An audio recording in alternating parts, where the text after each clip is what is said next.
નીચેના જોડકા જોડો ત્રણ બાજુના માપ સરખા હોય. તમે તમને કહ્યું જે ત્રિકોણના ત્રણેય બાજુના માપ સરખા તે ત્રિકોણનો કયો ત્રિકોણ કહેવાય? સમબાજુ. કયો ત્રિકોણ કહેવાય? સમબાજુ ત્રિકોણ. અંગ્રેજીમાં કહેવાય ઇક્વિલેટરલ ટ્રાયેંગલ. Equilateral triangle. બે બાજુના માપ સરખા હોય. જે ત્રિકોણના બે બાજુના માપ સરખા હોય તેને સમદ્વિબાજુ. સમ એટલે સરખી, બે એટલે દ્વિ એટલે બે, તો સમદ્વિબાજુ ત્રિકોણ આઇસોસેલ્સ ટ્રાયેંગલ. આઇસોસેલ્સ ટ્રાયેંગલ. બધી બાજુના માપ ભિન્ન હોય. ભિન્ન મતલબ અલગ અલગ હોય. ભિન્ન મતલબ અલગ અલગ હોય તેને કહેવાય વિષમ બાજુ ત્રિકોણ. કયો કહેવાય? વિષમ બાજુ. સ્કેલેન ટ્રાયેંગલ. બરાબર છે. જો ત્રણ બાજુ સરખા હોય તો સમબાજુ ત્રિકોણ ઇક્વિલેટરલ ટ્રાયેંગલ. બે બાજુના માપ સરખા હોય તો સમદ્વિબાજુ ત્રિકોણ આઇસોસેલ્સ ટ્રાયેંગલ. બધી બાજુનું માપ ભિન્ન મતલબ અલગ અલગ હોય તો વિષમ બાજુ ત્રિકોણ સ્કેલેન ટ્રાયેંગલ. ત્રણ લઘુકોણ. જો લઘુકોણ હોય સિમ્પલી શું હોય? લઘુકોણ હોય તો સિમ્પલી આપણે શું આવશે? લઘુકોણ ત્રિકોણ. કયો આવશે? લઘુકોણ ત્રિકોણ. Acute triangle. Acute angle triangle. એક કાટખૂણો. તમે સિમ્પલ આ તો ખબર છે કાટખૂણો થાય. બરાબર. તો કાટકોણ ત્રિકોણ કયો? કાટકોણ ત્રિકોણ. Right angle triangle. Right angle triangle. એક ગુરુકોણ. તો ગુરુકોણ એક ગુરુકોણ હોય એટલે ગુરુકોણ ત્રિકોણ કયો? ગુરુકોણ ત્રિકોણ. Obtuse angle triangle. બે બાજુઓ સરખી ને એક કાટખૂણો હોય. બે બાજુ શું હોય? સરખી ને એક કાટખૂણો હોય તો કાટખૂણ ધરાવતો સમદ્વિબાજુ ત્રિકોણ. કાટખૂણો ધરાવતો સમદ્વિબાજુ ત્રિકોણ. ઓકે. હવે ધ્યાન નહીં.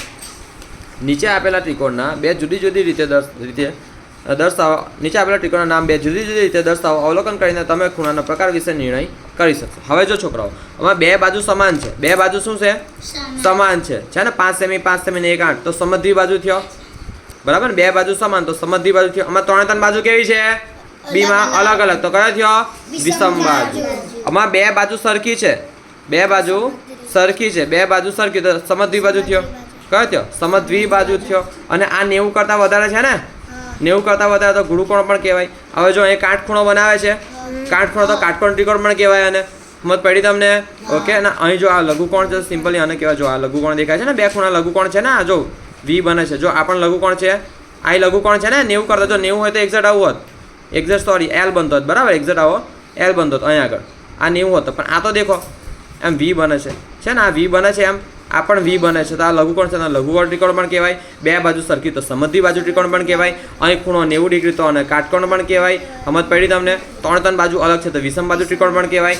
અહીં બે બાજુ સરખી છે અને ગુરુકોણ છે. જો એમ થાય છે એમ એમ આવું હોત આવું તો આ 90 ડિગ્રી થાત તો કાટકોણ થાત. પણ આ તો એમ થાય છે થોડું વી જેવું મન તો ગુરુકોણ અને સમદ્વિબાજુ ત્રિકોણ. હવે આ જો કાટખૂણો ધરાવતો સમદ્વિબાજુ ત્રિકોણ છે. આપણે અહીં દેખેલું કાટખૂણો ધરાવતો સમદ્વિબાજુ ત્રિકોણ. તો અહીં પણ એ જ છે ને? જો કાટખૂણો પણ છે અને બે બાજુ સરખી પણ છે તો આ છે કાટખૂણો ધરાવતો સમદ્વિબાજુ ત્રિકોણ. હવે આમાં દેખો ત્રણ બાજુ કેવી છે? સરખી છે ને? તો સમબાજુ ત્રિકોણ. કયો છે? સમબાજુ. અને જો ત્રણ બાજુ સરખી હોય તો દરેક ખૂણા 60 ના હોય. કેટલા હોય? દરેક ખૂણા 60 ના હોય. દરેક ખૂણા 60 ના. હવે 60 એ ગુરુકોણ કહેવાય, લઘુકોણ કહેવાય કે કાટકોણ કહેવાય? લઘુકોણ. એટલે આને લઘુકોણ ત્રિકોણ પણ કહેવાય. શું કહેવાય? લઘુકોણ ત્રિકોણ પણ કહેવાય. 60 + 60 120 120 + 60 180. ત્રણ બાજુ સમાન છે એટલે સમબાજુ ત્રિકોણ. કયો ત્રિકોણ? સમબાજુ ત્રિકોણ.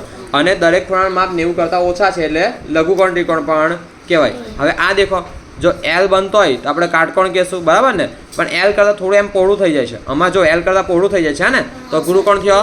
તો ગુરુકોણ ત્રિકોણ પણ કહેવાય. ત્રણ બાજુના માપ કેવા છે? અલગ અલગ. તો કયો ત્રિકોણ થયો?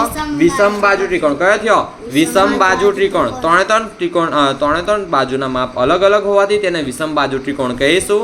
અને અહીં ખૂણો એક ખૂણો ગુરુકોણ હોવાથી તેને ગુરુકોણ ત્રિકોણ તરીકે પણ આપણે ઓળખીશું. બરાબર. તો આટલું આ પૂરું થયું. આ જો અને આને છે ને ઘરે જઈને સમજવાનું છે. સરખી રીતે સમજો, મોડે કરજો. હું તમને ક્યારેય પૂછીને પરીક્ષા પણ ક્યાં ના આગળ એટલું કામ લાગવાનું જબરજસ્ત. આ ચેપ્ટરનું કામ લાગવાનું છે પાયાના આગળની સમજૂતી.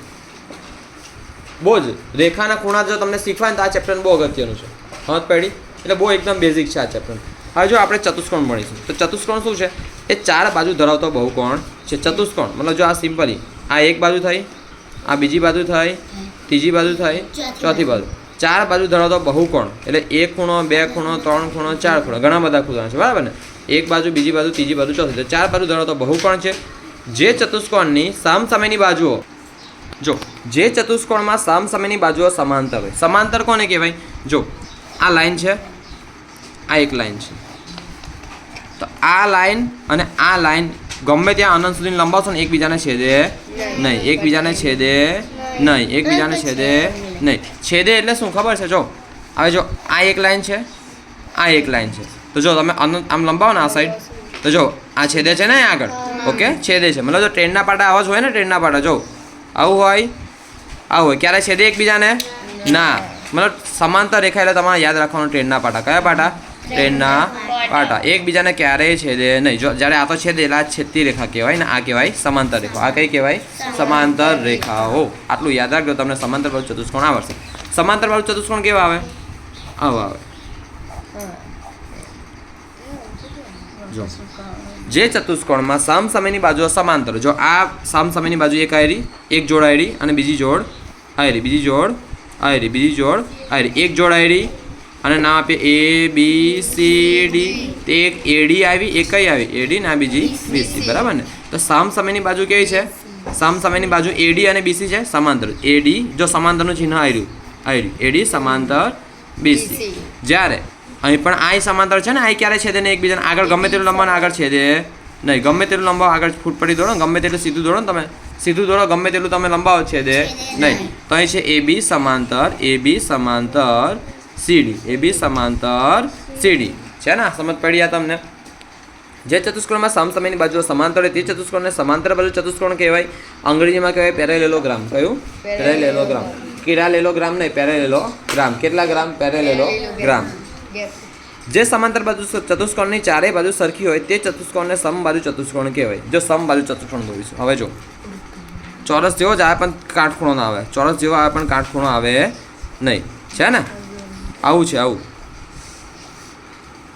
જો અને કયો કહેવાય સમબાજુ જ્યારે આને કહેવાય સમાંતર બાજુ ચતુષ્કોણ સમાંતર બાજુ ચતુષ્કોણ શું આવે એમાં સામસામેની બાજુ સમાંતર સામસામેની બાજુ સમાંતર જ્યારે આમાં શું આવે જે ચતુષ્કોણની ચારેય બાજુઓ સરખી હોય ચારેય બાજુ કેવી હોય સરખી જો આ ચારેય બાજુ સરખી છે અને સમાંતર બાજુ ચતુષ્કોણ કયો સમાંતર બાજુ એટલે સમસામેની બાજુ આમાં પણ કેવી હશે સમાંતર અને છે આનું નામ છે સમબાજુ ચતુષ્કોણ સમબાજુ ચતુષ્કોણમાં શું હોય છે છોકરાઓ ધ્યાન આપો જો સામસામેની બાજુ સમાંતર અને સમાન સામસામેની બાજુઓ સમાંતર હોય સામસામેની બાજુ કેવી હોય સમાંતર અને દરેક બાજુઓ કેવી હોય સમાન દરેક બાજુઓ કેવી હોય સમાન દરેક બાજુઓ કેવી હોય સમાન દરેક બાજુ કેવી હોય સમાન યાદ રાખજો ભાઈ આવું સ્કૂલમાં શીખવાડે નહીં શીખવાડે મને ખબર નથી પણ અહીં શીખવાડો તો કમ્પ્લીટ ધ્યાન હોય આ 10મા ધોરણ લગીને આગળ લગીને કામ લાગે ઘણી બધી આગળ લગીને કામ હા તો એ તમને મતલબ ઘણી અત્યારે પણ તમને પ્રોબ્લેમ થાય છે એટલા માટે કેમ કે તમે પહેલાં ભણ્યા જ નથી એ જ કહેવાય ને પહેલાં શિક્ષકોએ ભણાવ્યું ને બરાબર ચાલો શિક્ષકોએ ભણાવ્યું તો તમે ધ્યાન નહીં આપ્યું હોય હવે અહીં ધ્યાન તમને પસ્તાવો થાય છે આ લોકોને પસ્તાવો ના થવો જોઈએ ધોરણ 8, 9 ને પસ્તાવો થાય છે અત્યારે કેમ કે એ લોકોને પહેલાં ભણાવ્યું નહીં હજુ આપણે ટ્યુશન હમણાં ચાલુ કર્યું બરાબર ને ચાલો તો જો સામસામેની બાજુઓ સમાંતર સામસામેની બાજુઓ કેવી સમાંતર અને સમાન હોય કેવી હોય સમાન દરેક બાજુ કેવી હોય સમાન હોય જો છોકરા ફરીથી કહું છું આ ચેપ્ટરનું બહુ જ લાંબુ છે 5.7 5.9 સુધીના આવ્યું છે બરાબર ઘણું લાંબુ ચેપ્ટર એક કોન્સેપ્ટ યાદ રાખશો પરીક્ષામાં ઓછા માર્ક્સ આવશે કોઈ વાંધો નહીં પણ એક કોન્સેપ્ટ યાદ રાખશો ને આગળ જઈને બહુ ફાવશો આગળ જઈને ઘણા ફાવશો બરાબર છે ને આગળ જઈને બહુ જ કામ લાગશે આ ચેપ્ટર આગળ જઈને મતલબ 6ઠ્ઠા ધોરણમાં 7મા ધોરણમાં 8મા ધોરણમાં 9મા 10મા આગળ બી તમે ગણિત ભણો કેમિસ્ટ્રી ભણો ફિઝિક્સ ભણો કંઈ પણ ભણો એમાં આ કોન્સેપ્ટ બહુ જ કામ લાગશે હા આ ચેપ્ટર બહુ જ કામ લાગશે એટલા માટે કેવું કમ્પ્લીટ ધ્યાનથી ભણો અને ધ્યાન આપો ચાલો રેડી હવે જે સમાંતર બાજુની ચારેય બાજુ સરખી હોય તેને સમબાજુ ચતુષ્કોણ કહેવાય હવે જે ચતુષ્કોણની ચારેય બાજુ સરખી અને ચાર ખૂણા કેવા હોય કાટખૂણા તે ચતુષ્કોણને ચોરસ કહેવાય શું કહેવાય ચોરસ કહેવાય સમાંતર બાજુ ચતુષ્કોણ કોને કહેવાય સામસામેની બાજુ સમાંતર હોય કેવી હોય સમાંતર સમબાજુ ચતુષ્કોણ કોને કહેવાય સામસામેની બાજુ સમાંતર તો હોય જ સામસામેની બાજુ સમાંતર તો હોય પણ દરેક બાજુઓ કેવી હોય સમાન દરેક બાજુઓ કેવી હોય સમાન હવે ધ્યાન આપીશું આપણે હવે ભણીશું ચોરસ શું ભણીશું ચોરસ શું ભણીશું ચોરસ તો ચોરસમાં કેવું હોય દરેક બાજુ સમાન દરેક બાજુ કેવી હોય સમાન અને સમાંતર દરેક બાજુ સમાન અને સમાંતર અને દરેક ખૂણા કેવા હોય કાટખૂણા જો દરેક બાજુ સમાન અને સમાંતર હોય સમાન અને સમાંતર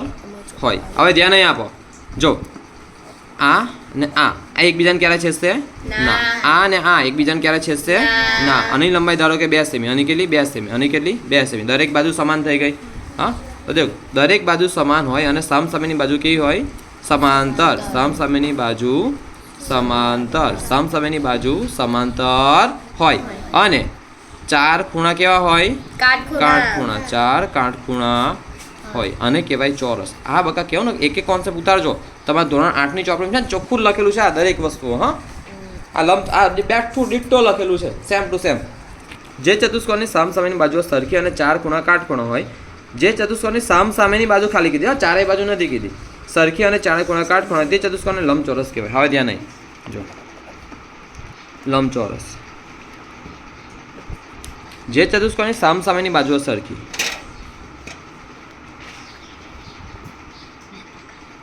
જો આ સામસામેની બાજુ સરખી છે, આ 2 સેમી, આ 2 સેમી, આ 5 સેમી, આ 5 આશરે લખ્યું છે. હા, ફૂટપટ્ટીથી લંબાઈ અલગ આવી શકે, આશરે તમને સમજાવવા માટે અહીં લખું છું, બરાબર. બાકીના 2 સેમીના 2.5 સેમી, 1.5 સેમી, ખબર નહીં કેટલું આવે. તો આ 2 સેમી, આ 2 સેમી, આ 5 સેમી, આ 5 સેમી. તો સામસામેની બાજુ કેવી છે? સરખી છે. સરખી ને સમાંતર, સરખી અને સમાંતર. તો લખવાનું સામસામેની બાજુ, સામેની બાજુ સરખી અને સમાંતર હોય. સરખી અને કેવી હોય? સમાંતર હોય.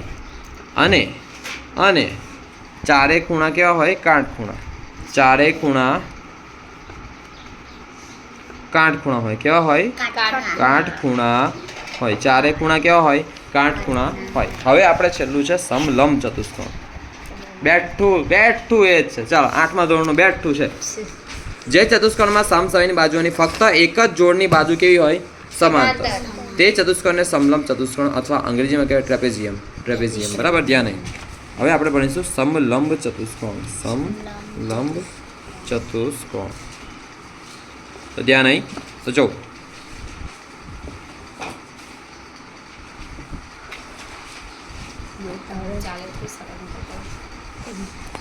જે ચતુષ્કોણમાં સામસામેની ફક્ત એક જ જોડની બાજુઓ સમાંતર હોય તો તે ચતુષ્કોણ સમલંબ ચતુષ્કોણ કહેવાય. જેમ કે અહીં દેખો, આ એક જ જોડ, બરાબર ને? PQRS. હા, ફક્ત PS સમાંતર QR છે, સમાંતરની ચિહ્ન છે. આ છે ને, આ સમાંતરનું ચિહ્ન. કોનું ચિહ્ન?